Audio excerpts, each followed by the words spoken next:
So ఇది కీలకమైన వార్త అండి. పరిషత్ ఎన్నికలు కూడా ఫిబ్రవరిలోనే పెట్టబోతున్నారంట. సో ఇప్పటివరకు మనకి అంటే ఏం చెప్తున్నారంటే, మొన్న సర్పంచ్ ఎన్నికలప్పుడు చెప్పారు 15th పే కమిషన్ 15వ ఆర్థిక సంఘ నిధులు ఈ మార్చికి ఎక్స్పైర్ అయిపోతే దాదాపు 3,000 కోట్ల నిధులు ఎక్స్పైర్ అయిపోతాయి, కాబట్టి అత్యంత అర్జెంటుగా ఈ సర్పంచ్ ఎన్నికలు పెట్టాలని చెప్పారు. అవి పెట్టేశారు, అయిపోయింది. ఇప్పుడు విషయం ఏందా అంటే అదే దాంట్లో ఈ 15th పే కమిషన్లోనే 550 కోట్లు ఈ పాలక మండలి లేక నిలిచిపోతాయి, కాబట్టి అర్జెంటుగా వాటికి ఎలక్షన్స్ పెట్టాలి అని చెప్తున్నారు.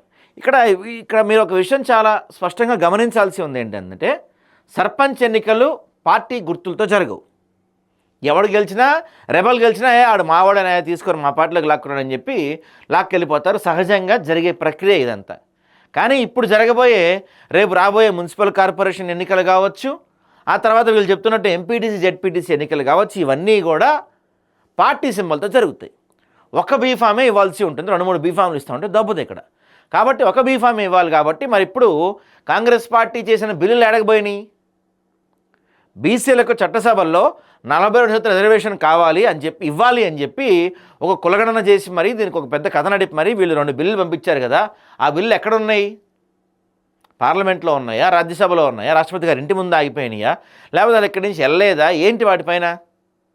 ఈ బీసీ సంఘాలు కూడా సైలెంట్ సప్పబడిపోయారు. ఎవరు ఆ మధ్య బీసీ సంఘాలు ఇప్పుడు వాళ్ళ పేపర్లో వచ్చింది కదా, రేపు అంటే ఈ పండుగ 4 రోజులు కొంచెం గ్యాప్ తీసుకుంటారేమో, మరి పెడితే వాళ్ళు పెడతారు కావచ్చు.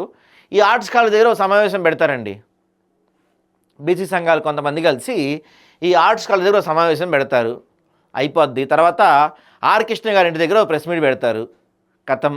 బషీర్బాగ్ ప్రెస్ క్లబ్లో ప్రెస్ మీటు, సోమాజిగూడ ప్రెస్ క్లబ్లో ప్రెస్ మీటు, కథం. ఎవరింటికి వాళ్ళు వెళ్ళిపోతారు.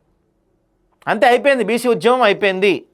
మేము ఆర్ట్స్ కాలేజ్ దగ్గర ధర్నా చేసాం, ఇందిరా పార్క్ కాడ ధర్నా చేసాం, ఆర్ కృష్ణ ఇంటి ముందు ధర్నా చేసాం, ప్రెస్ క్లబ్లో ధర్నా చేసాం, బషీర్బాగ్ ప్రెస్ క్లబ్లో ధర్నా చేసాం, అయిపోయింది. బీసీ ఉద్యమం అయిపోయింది.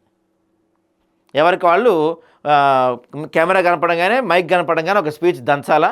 ఆ స్పీచ్ దంచిన తర్వాత ఆ రిపోర్టర్తో మాట్లాడుకొని ఆ లింక్ పంపించుకోవాలా. పంపించుకున్న లింక్ని స్టేటస్ పెట్టుకోవాలా. స్టేటస్ పెట్టుకొని ఇదిగో నేను బీసీల కోసం ఇంత మాట్లాడే అంత మాట్లాడే, బీసీలు అంటే నాకు ప్రేమ పొంగి పరుగుతుందని చెప్పుకోవాలి. ఇంతకు మించి ఏమైనా చేస్తున్నారా బీసీ సంఘాల వాళ్ళు? ఎవరైనా సరే, ఒక్కళ్ళైనా సరే. విశారద మహారాజ్ గారు ఆయన ఏదో పాదయాత్ర చేస్తున్నారు, మళ్ళీ స్టార్ట్ చేశారు. ఆయన తప్ప ఇంకెవరైనా ఒక్కళ్ళైనా సరే బీసీ ఉద్యమానికి ఏమన్నా చేస్తున్నారా?